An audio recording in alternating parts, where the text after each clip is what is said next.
following seminar looks at adding value through marketing and in particular the changing landscape for customer engagement, looking how social media has evolved as a powerful marketing tool and a number of other tips and techniques for marketers to get better value. Good morning everybody. Hope you can all hear me clearly there. My name's Kursha Woodgate and I'm Managing Director of Mexia Communications, a no-nonsense PR and marketing agency with a focus on the meetings and events sector.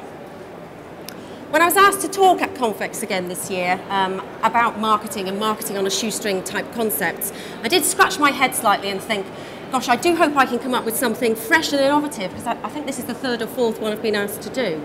But actually, once I started to think about it, there's so much happening in marketing terms at the moment that's exciting. The challenge is more about focusing in and not bombarding you with information rather than what there is to say. So for those of you who perhaps haven't heard me speak before, it would be rude not to introduce myself. So just a few pointers up there about me and why you should give up your valuable time listening to me.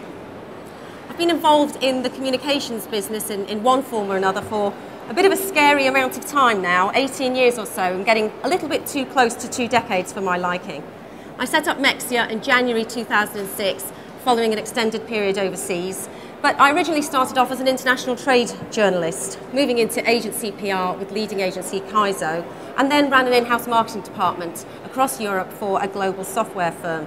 And as part of that, I also had a remit to cover event management, managing international events, national events, and smaller scale seminars. So I've had a little bit of hands-on as well myself of the events sector. Mexia focuses on 3 sectors really, the meetings and events sector being one of them, but we also cover serviced offices and healthcare. And there's a few examples there of some of the clients we've worked with. In the events sector we work with venues such as ACC Liverpool, we've worked with destinations, and we've also run events and helped launch those such as the Literature Festival in Henley. What that helps us to do is it gives us lots of different experience to give cross-fertilisation of ideas and helps us look at different techniques from consumer and business-to-business marketing. And what I'd like to do today is draw on some of that experience and link in with the theme of today's Confex, which is inspiration, to offer what I hope will be some really useful insights into how you can get more value from your own marketing. I'm often asked to talk about things like marketing on a shoestring and cost-cutting from marketing, but really I think it's more powerful to think of how we can add value rather than strip cost with our marketing. The way customers perceive our marketing messages and the way they react to us has changed a lot in recent years, particularly with the advent of tools such as social media. So I'd like to talk a little bit about the changing rules of customer engagement and how we should approach customers in a different way. I couldn't really stand up here and give a marketing presentation without touching on what can only be described as the social media revolution. So I'll touch on that as well, and I have a short video clip to share with you, which hopefully will provide you with some insights as well. And the last topic that I'd like to cover is what I call getting a marketing attitude. And that's really about getting the whole organisation involved in marketing, getting them on board and engaged, and breaking some of the silos that, in my experience, impede marketing best practice in organisations. So I hope you all had a bit of caffeine and a bit of breakfast on a cold, wet February morning, because you have to do a little bit of thinking time yourselves. Marketing means many different things to different people. So I'd like to throw that out to the crowd and see who's feeling a bit brave this morning and also who can shout loudly. What does marketing mean to you? What is the purpose of marketing? Anyone feeling brave? I can hear you. Nobody feeling brave enough to give a description. Why do we do it? Why do we do marketing? Promote. Raise the profile. The message out there. Lots of different reasons. Any more? What about this one? To sell more. How many people in the room involved in a sales role? Got some responsibility for sales. A couple of, don't be shy, the salespeople are out there. About 3 hands, I think, not a lot. How many people are responsible for marketing? A few more. It is a marketing seminar after all. Okay. Lots of different reasons people do marketing. To sell more generally is one of the key ones. To grow your business and expand, perhaps to penetrate new markets, gain market share. So lots of reasons we do marketing. And there are many, many definitions out there about what marketing is.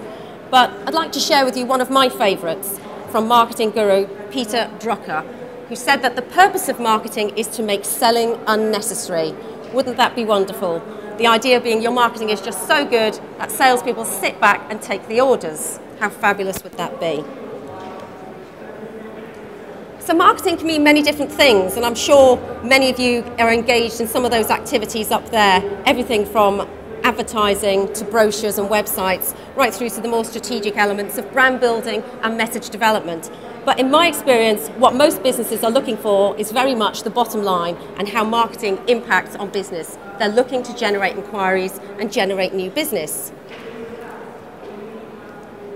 So what I'd like to help you to think about a little bit more is how can we add more value with the marketing that we currently do and get smarter with our marketing so we can reduce the cost of sale and generate more value.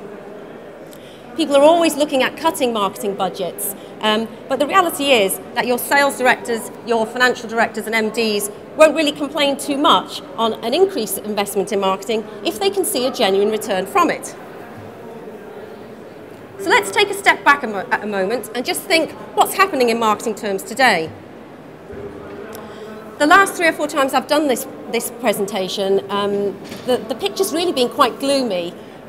Dare mention the words economic, climate, recession, credit crunch, all those sort of gloomy things that have been going on, and obviously this has had a huge impact on marketing spend. But actually the Bellwether report for the first time has a little bit of a glimmer of hope, the most recent one, as marketers are reporting that they have increased budgets to spend in 2010 for the first time. I also saw a report from B2B Marketing Insights, which also stated that marketers were looking at increased budgets. Over half of them had an increased budget for 2010. So for the first time in a while, there is a little bit of a glimmer of hope on the horizon. So what's been happening, and I'm sure you'll agree with this, is that over the last few years, with the increased pressure to cut cost, we've all had to perform really well in terms of reporting back, measuring activities. Measurement is really king so that you can sell back into your own organisations what's worked in marketing, what hasn't, what you've generated. Statistics are great, and some online activity in particular is great at helping you to do that. But beware, one note of caution with statistics, they really measure quantity, not quality, and some of your marketing can add a huge amount of value that's not necessarily so easy to measure.